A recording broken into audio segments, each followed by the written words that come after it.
Kevin Garnett is a Hall of Fame power forward, That's a fact. Hall of Fame trash talker, That's a and fact. an NBA champion. In this video, we'll talk about how good was Garnett actually, where he ranks among all-time greats, and could he have done more if he played with better teammates.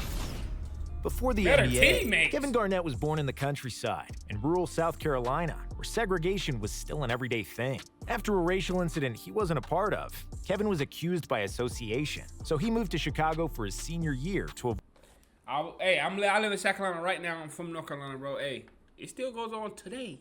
avoid further problems. There, the already super talented Garnett Look how further long he improved his was. skills and got on the map of every scout in America. He led the Farragut Academy to a 28-2 record with 25.2 points, 17.9 rebounds, 6.7 I gotta get that assists, number 34.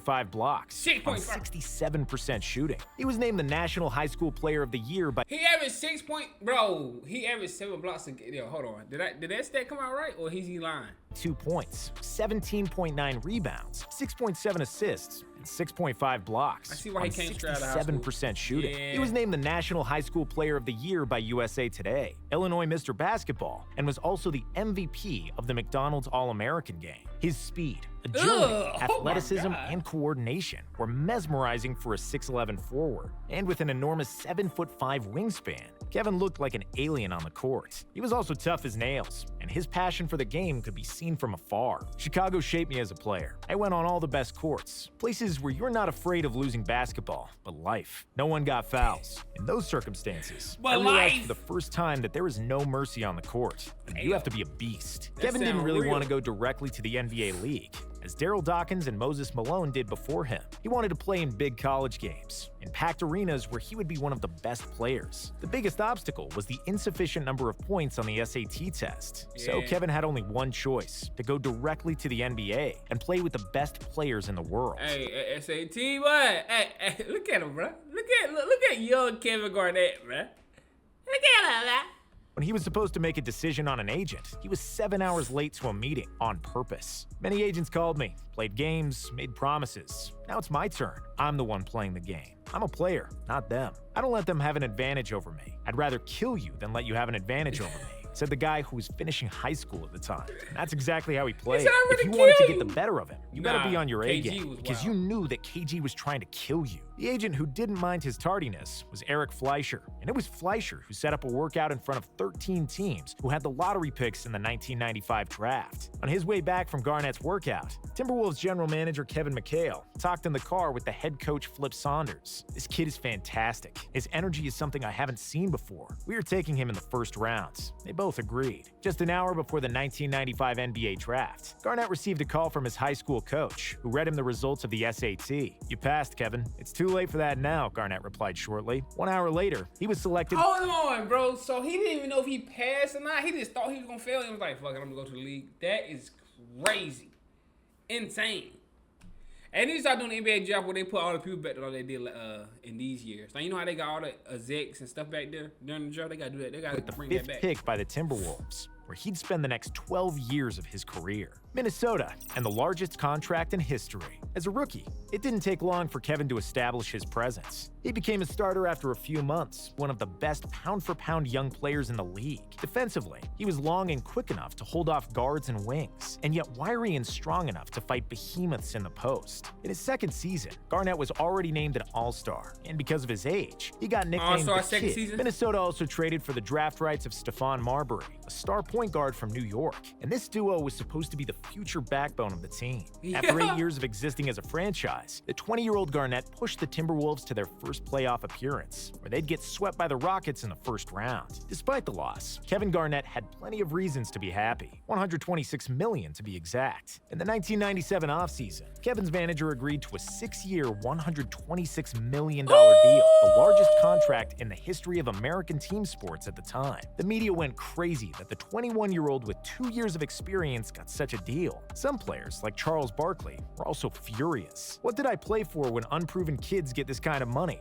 Garnett's contract was one of the main culprits of the NBA lockout next season. After the contract extension, Garnett did what he had always done, train maniacally, and watch cartoons in the breaks between practices. In his third season, he averaged 19, 10, and 4, and was among the league leaders in blocks and steals. Minnesota would once again lose in the first round of the playoffs, and there was a problem with Stephon Marbury. The original Steph wanted the spotlight for himself, and didn't want to adhere to Garnett or take a pay cut due to Kevin's humongous deal. Starbury requested a trade, and got shipped to New Jersey, leaving Garnett as the lone star on the team. In the next several years, the Timberwolves tried to link Garnett with quality players, but it failed miserably. Even when they had good seasons, their ceiling was always the first round, where Minnesota finished their season for 7 years in a row. Putting together a good team around Garnett remained the center ideology for the Timberwolves ownership. They gave money under the table to Joe Smith and got caught, lost future draft picks, which left them stuck in the mud. Garnett was desperate. During an interview with John Thompson, Garnett cried with frustration and helplessness. "I care so much about winning. That's my obsession." 2004, MVP year. The 2003-2004 season was the best year in the Timberwolves franchise history. KG already by default had the pedal to the metal, playing both sides of the court with maximum intensity. But the difference was that this time, he had Sam Cassell and Latrell Sprewell by his side. The Wolves finished with the best record in the Western Conference, and Garnett deservedly won the MVP award, with the averages of 24.2 points, league-leading 13.9 rebounds, 5 assists,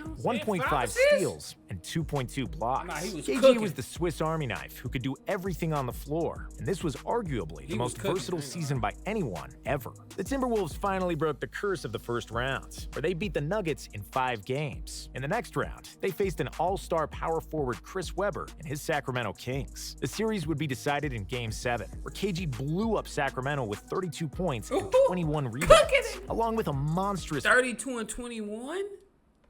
5 blocks, 4 steals, and 2 assists. The Timberwolves would proceed to their first ever conference finals, where they'd meet the Shaq and Kobe LA Lakers. However, the all-star point guard Sam Cassell got injured during the series, and his absence swung this series in the Lakers' favor. Despite the stellar play from Garnett, the Lakers proceeded to the finals with 4 games to 2. Next year, Sprewell turned down a $21 million deal with the famous phrase that he can't feed his children with that kind of money. Minnesota ownership had no idea. He said can't feed his family with 21 mil? What to do next. The best team in the West fell apart after just 1 season, and Garnett was left alone again. For the second time in his career, KG signed for $100+ million, but it brought him nothing but money. Because he was loyal to a fault, Kevin didn't want to leave the Timberwolves, even though he completely stopped communicating with Kevin McHale and team owner Glenn Taylor. In the end, McHale helped Garnett and did a favor to his friend Danny Ainge, GM of the Celtics. Even though he had better offers, McHale traded Garnett to Boston for 7 players, which was the biggest trade ever for one individual. Of course he sent that nigga to his old team. Kevin McHale said, if you want to go somewhere, you can go to my old team. Help my old team win some shits. That is crazy. Boston, and anything is possible. In Boston, KG teamed up with Paul the Truth Pierce and one of the best shooters in NBA history, Ray Allen. Garnett's character, charisma, and work ethic permeated the team from the start, and it was clear that the Celtics had instant chemistry. Neither member of the Big Three had won the title, and everything was being done for that common goal. KG sacrificed the most on offense, where he'd let Pierce and Allen take the majority of the shots. He was in charge of the defense, and for the first time in his career, he didn't have to carry the team both offensively and defensively. It resulted in the Defensive Player of the Year award for Garnett, who put up a masterpiece on that side of the court. He patched every hole on defense with his extraordinary long limbs, patrolled the paint, and yelled out coverages. The Celtics finished with the best record in the league, which secured them home court advantage throughout the playoffs. They needed it too, defeating the Hawks and LeBron's Cavs in 7 games in the first 2 rounds. After they dealt with the Pistons in 6, they had a date with Kobe and the Lakers in the finals. Garnett's intensity was through the roof, and even if you never watched basketball in your life, you could have seen how hyped up he was in these playoffs, and that his madness was inflated to the maximum. Boston's defense smothered Kobe in the finals, and the Celtics were celebrating their 17th NBA title, and the first after 1986. Paul Pierce had won the finals MVP, but it could have easily gone to both Garnett and Ray Allen. In his post-game interview, Garnett shouted, "Anything's possible!" which became one of the most famous sayings in finals history. Finals loss, and the late years. The Celtics had a good enough team to repeat as champions in 2009, but a knee injury knocked Garnett out of the playoffs, leaving him only to yell insults at Joakim Noah and Dwight Howard, while the Celtics struggled without him on the court. After that injury, Garnett lost some of his ability and athleticism, and Doc Rivers had to put him on a minutes restriction that would last until his last game in the NBA. However, the Celtics were able to reach the finals in 2010, where they would again be met by Kobe and the Lakers. After a hard-fought series, the Lakers prevailed in the pivotal Game 7. The Celtics dynasty was slowly starting to fade, as Garnett's highest gear wasn't as fast as before. There was some serious mileage on his odometer, but KG still mustered 2 more All-Star years in Boston. However, LeBron had gotten too strong, and the Celtics have had to break apart. Garnett and Pierce moved to Brooklyn to form another super team, but they only played 1 season there, and were again defeated by LeBron in the playoffs. Kevin ended his career where he started it, with the Minnesota Timberwolves, where he retired in 2016. And he was just the same competitive madman then as when he was just starting out as a 19-year-old kid. Legacy. It's difficult to find a player who played basketball with more emotion, intensity, desire to compete, and obsession with basketball than Kevin, and everything was visible on his face. If you were his teammate, he loved you to death. He bought you suits and paid for dinners. If you were against him, he would be your worst nemesis. Hey, we gotta Garnett watch, was an a-hole to his we gotta watch a Garnett trash talking video. Let me know in the comments if y'all want to watch a trash talking Garnett video. Especially rookies, whom he often destroyed with his trash talk, which had no boundaries. As a player, he was a master of the pick-and-roll defense, and in his prime, he could guard every opposing player one-on-one. Offensively, he moved and handled the ball like a guard at 6'11". He was skilled in the post and a capable shooter. KG is the only NBA player to reach at least 25,000 points, 10,000 rebounds, 5,000 assists, 1,500 steals, and 1,500 blocks. He ain't the only one. He retired as a 15-time All-Star with 9 All-NBA selections, and he made 12 All-Defensive teams. He was arguably the most versatile player in NBA history, other than maybe LeBron. Garnett could really do it all on the basketball court, and if he was drafted in San Antonio instead of Minnesota, he would probably be considered the greatest power forward ever instead of Tim Duncan. Ooh, that's a debate. Oh, I don't know about. That's tough, bro. Who y'all think? If y'all think they switch careers, y'all think KG will be considered better than Timmy, or what y'all think? Cause that's crazy. I ain't gonna lie. Look, man, like, comment, subscribe, bro. You want to see more breakdowns and videos like this, man, on NBA players? Let me know in the comments, and I got y'all on the next one.